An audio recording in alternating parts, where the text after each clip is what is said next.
There's a break. It's very close to a transmission water main that comes out of our Livingston pump station, supplies the northeast side, Nap Tank, Dean Lake Service Center.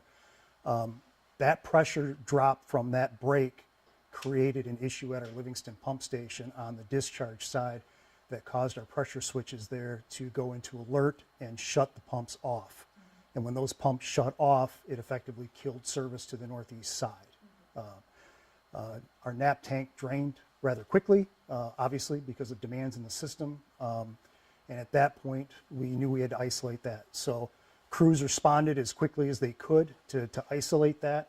And we really responded as quickly as we could. Like I said, we were notified about 1:30 by the operators. And by 2:30, 3 o'clock, we were already starting to make valve operations happen to isolate that area. Do you know why this happened? Not at this point. We don't know exactly why the break occurred, okay, but we're going to be looking into that more tomorrow, and the formal repair will happen tomorrow. It does not impact, the break itself does not impact any customers directly, okay, so nobody is technically without water. It's just a large chunk of the area is compromised with potential water that may have been compromised with the loss in pressure in the system. How many potential customers are we talking? In the neighborhood of probably about 20,000 customers. And how many as a whole does Grand Rapids We have over 80,000 accounts in our system, actually 81,000 accounts in our system. We serve a population of about 325,000 people.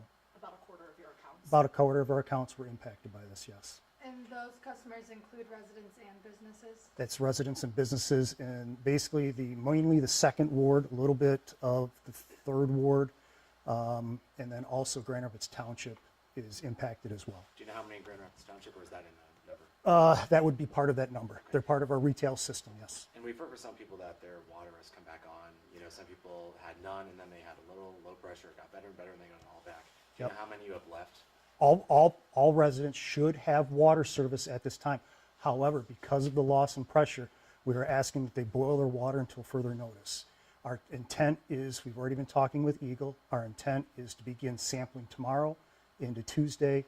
Hopefully by Wednesday, if everything goes as we hope, and all of our samples come back clean, then they should have their water service back Wednesday where they won't have to boil it. For people that don't understand, can you just take me through the importance of boiling water at this time, why you got to do it? Well, what can happen when there's a loss in pressure in the system, there's a chance that harmful things from the ground can end back up in the water system, in the pipes and stuff like that come out. So if you boil it, you're essentially killing off any pathogens, things like that. Are we concerned about lead right now? You should not, no. The issues with lead are not an issue. They're not affiliated with this in any way, shape, or form. And was this line one of the lines that was set to be repaired in fiscal year 2024? It's not. This is in actually a kind of a remote area. Like I said, it's in the Coldbrook or Carrier Creek, Coldbrook area, down in a remote area there. And how did this impact the community with residents and people responding to it? Well, we started getting calls coming in about 1:30. I think the first one that I saw from our after-hour service was about 1:31 this afternoon, talking about low water pressure. Most of the calls that we came in were on the northeast side. Okay, obviously this was the only pump station that was primarily affected, but it impacts multiple other pump stations downstream. Our Franklin pump station over by MLK Park, that one was not impacted. That was able to pick up some of the service, but it's not big enough to handle the remaining portion of the area all the way up to 4 Mile. And that's where some of the issues occurred, and all the way out into Grand Rapids Township. Is the water the same color too, being clear? Is it yellow? It should be the same color. However, we do have crews out right now that are flushing the system to make sure that there's high chlorine residuals throughout the system. Where these hydrants being flushed at, there might be some slight discolorations at that time, but that will only be temporary. Can you talk a little bit more about the steps that will take place over the next few days just to make sure that the water is safe for people to start drinking again without So our formal repair is going to happen tomorrow morning and into the afternoon.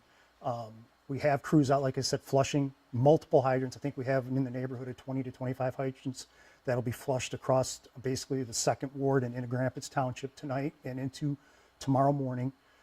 We're going to start collecting samples tomorrow. We've been in consultation with Eagle. Eagle's basically said collect samples. We have to do 2 consecutive days, basically 48 hours clear. And then sometime on Wednesday, we should be able to give the public more information. Our intent is to send out weekly or daily updates going forward. So if, our first round of samples come back clear, we'll basically kind of remind folks, keep boiling your water. We know we're still collecting samples, things like that. So it could be, I mean, not could be, it will be a earliest Wednesday before the That is boil correct. volume bounce. Earliest would be Wednesday. So we going into tomorrow, people who are watching this should expect to be boiling their water for That the is- next few days. That is correct. That is correct. For boiling water, would water filters be a substitute, or would you not recommend that? I would, no, not for the pathogen side of things and the bacteria and stuff like that. I would recommend that they boil their water. Safe water pressure should be back to normal, if not right now, in the next hour or so. Everybody should, like I said, have access to water at this point. But in terms of the safety of water for use if you're cooking, cleaning your pans, things like that, make sure you're boiling your water. Showers, flushing toilets, no issues. Okay, shouldn't be any issues with that. Sorry, I have a question right now. I know Allison had asked about like the potential of lead, and you guys aren't necessarily worried about that. But what are examples of some of the pathogens and bacteria that could be in the water? I'm that going you to guys have. are looking at? I'm not a lab scientist like that, so I can't answer that question. As far as that pipe, do you know when the last repair was made on it? Yeah, we were actually in that area not too long ago. We actually had a culvert replacement nearby that we were working on some valves in that area.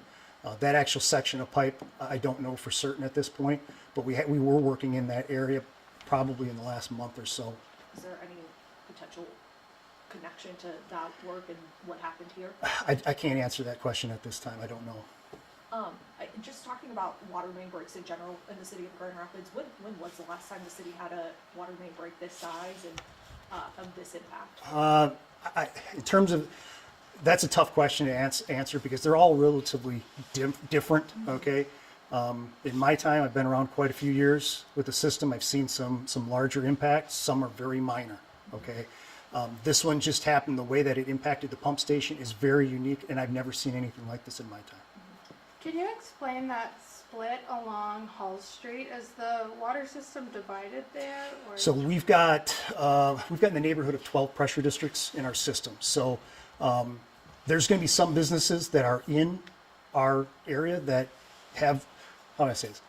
That jog there is associated with what we call our East Intermediate Pressure District. Okay, and then once you get east of that, it turns into the East High Pressure District, and Franklin Pump Station starts to take care of that particular area. So that jog that you see along Hall Street and Eastern, that is the boundaries of the East Intermediate Pressure District, which is fed from that Livingston Pump Station on a separate pumping, 2 pumps or 3 pumps on that half of the pump station.